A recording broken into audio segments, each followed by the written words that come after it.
이제 4차 산업혁명이 시작되면서 인공지능이죠. 인공지능 사회예요. 증기기관의 사회, 전기의 사회, 인터넷의 사회, 인공지능의 사회가 됐는데 양쪽으로 분할돼서 전망을 하죠.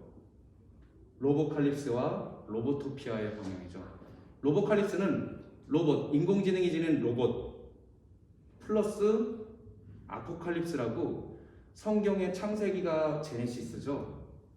성경의 마지막 예언서가 아포칼립스 혹은 또 다른 용어로도 쓰긴 하는데 멸망이라든지 아니면은 뭐 그런 내용들이 담겨져 있는 그 비관적인 부분, 로봇과 아포칼립스를 결합해서 로봇칼립스라고 얘기를 하고, 긍정적인 희망적인 부분은 로봇과 유토피아를 합쳐서 로보토피아라고 저렇게 얘기를 하죠. 그래서 아포칼립스 같은 경우에는 과학기술이 인류의 미래를 결정할 것이다. 로보토피아는 인간의 생명 자체가 존엄하고 중요하다는 그런 쪽으로 바라보고 있는 거고요. 그래서 과학기술 결정론에서는 인간에 대한 궁합을 얘기해요. 인간에 대한 궁합.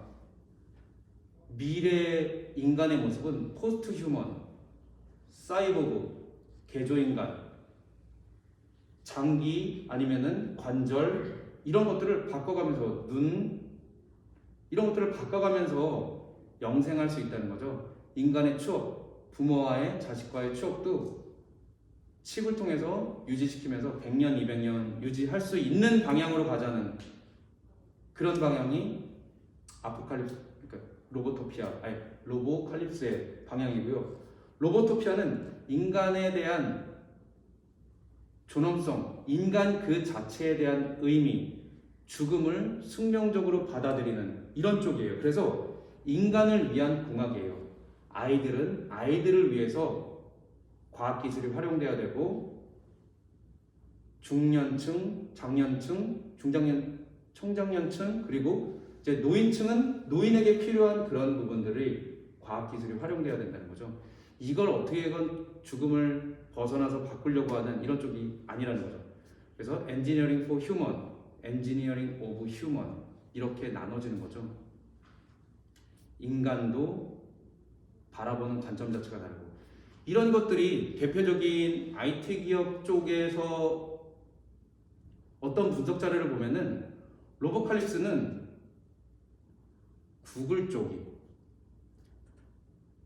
로보토피아는 애플 쪽이, 구글 쪽은 구글 글라스라든지 아니면은 계속 인간의 신체든지 기능을 향상시키는 쪽으로 접근하는 거고, 애플의 창업주인 스티브 잡스 같은 경우에는 인간에게 최고의 선물은 죽음이다.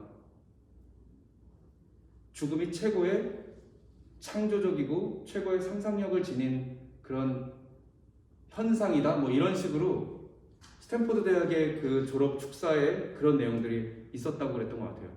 그 축사였었는지 제가 봤던 내용에서는 그렇게 나와 있는데, 그래서 애플 같은 경우에는 이제 스마트워치라든지 뭐 심장박동이나 뭐 이런 것들이 노인들에게 만약에 뭔가 문제가 생겼을 경우에는 바로 이제 119 신고가 들어가고 출동한다든지, 뭔가 구글이 지향하는 방향과 애플이 지향하는 방향이 조금 다른 식으로 여기에 맞춰서 정리를 해놓은 자료가 있더라고요.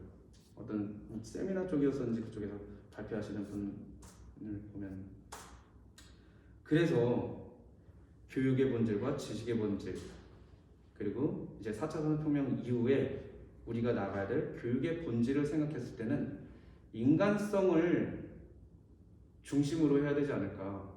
과학기술 이런 쪽보다도. 그래서 창의융합교육 혹은 2015 개정교육과정, 이제 2022 개정교육과정으로 전환되긴 할 텐데, 거기에서 보면은 과학기술과 인문학적 소양의 균형 발전 뭐 이런 얘기 많이 했어요. 그래서 인문학이 한창 이제 회자되고 막 얘기 붐이 있고 그랬었던 그런 시기가 있죠. 과학기술도 중요하고 인문학 이런 부분도 중요한데, 앞으로의 미래사회 변화 속에서 인간 본연의 가치를 함께 유지시켜 나가야 된다는 거죠. 이제 정보통신교육이나 이런 쪽에서도 무조건 과학기술의 이런 발전 쪽보다도 인간의 가치, 아까 전에 앞서서 나왔던 책임감이라든지 바람직한 방향, 그런 것들을 섞어줘야 된다는 거죠. 그래서 교육의 본질을 이렇게 정리를 했고요.